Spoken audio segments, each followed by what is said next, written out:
I was watching Sunday's evening service, I was reminded of the character of Gideon, and I think at some point in our lives we can relate to Gideon. To be fair, at some point in our lives we can relate to all the characters in the Bible.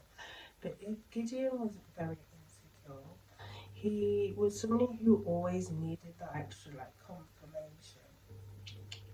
Even when we get called in our daily lives to do something, or we are recommended to do a job or something like that, or even God wants us to do something, sometimes our insecurities will come in and we start to question, why does that person want us? I don't, in myself, I don't feel that I'm the right person for this job, even if it's somebody who's like higher than us and knows us so well and knows that we can do it. Sometimes our insecurities can get in the way. So I'm going to read the first half um, of the story of Gideon.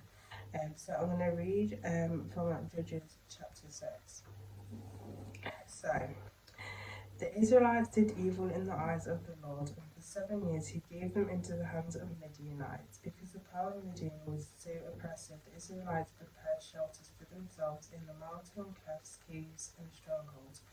Whenever the Israelites planted their crops, the Midianites, Amalekites, and other eastern people invaded the country.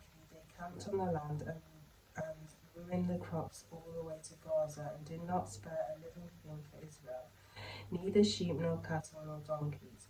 They came up with their livestock and their tents like swarms of locusts. It was impossible to count them or their camels. They invaded the land to ravage it. Midian so impoverished the Israelites that they cried out to the Lord for help.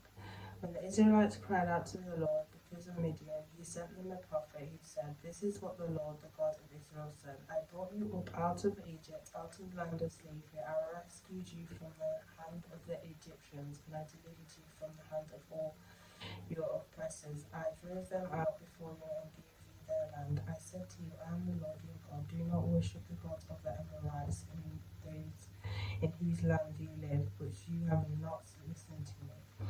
The angel of the Lord came and sat down onto the oak of Ophrah that belonged to Joshua. Do bear in mind, the names in the Bible, yeah. The Abazarite, where his son Gideon was threshing wheat in the winepress to keep it from the Midianites. When the angel of the Lord appeared to Gideon, he said, "The Lord is with you, mighty warrior." "Pardon me, my lord," Gideon replied, "but if the Lord is with us, why has all this happened to us? Where are all his wonders that our ancestors told us about when they said, 'Did not the Lord bring us up out of Egypt?' But now the Lord has abandoned us and given us into the hand of Midian."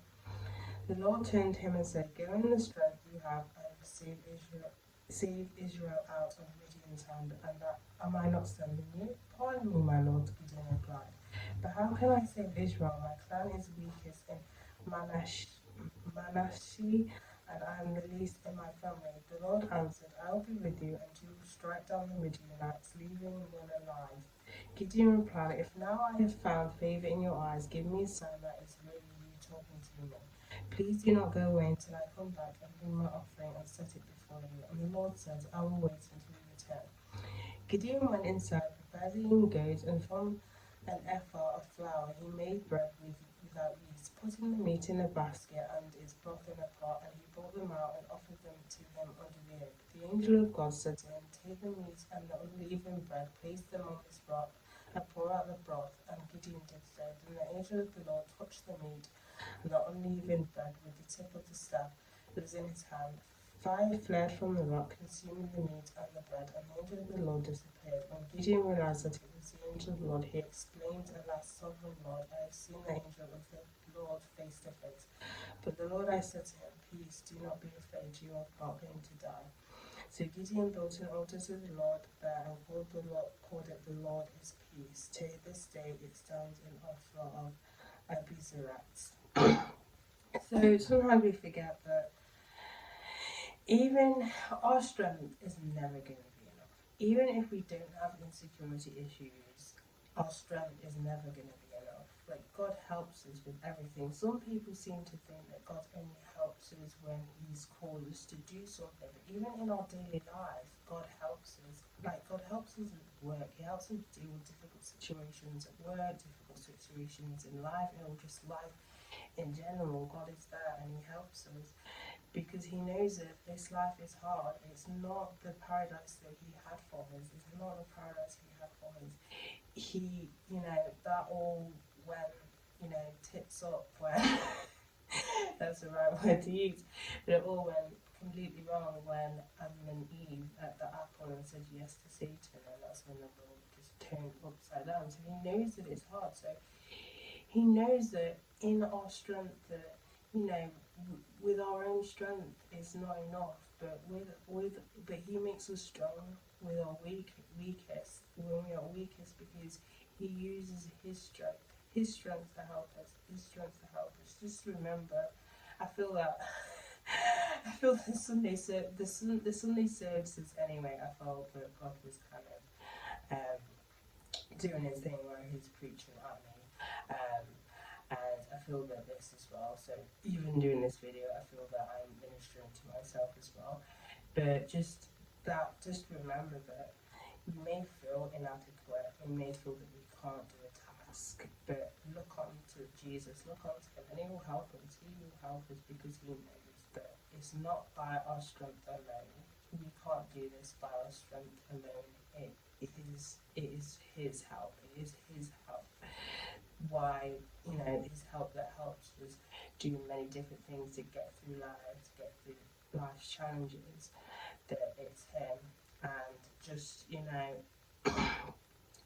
just remember that, your strength, you will have those insecurities, but don't let the insecurities consume you. Just remember, okay, I'm given this task. I don't think that I'm good enough. I am not good enough, but I know that God is with me and God will help me in this situation because He knows that I'm alone or unable to accomplish it, but I know that God is with me as we go out and accomplish this task.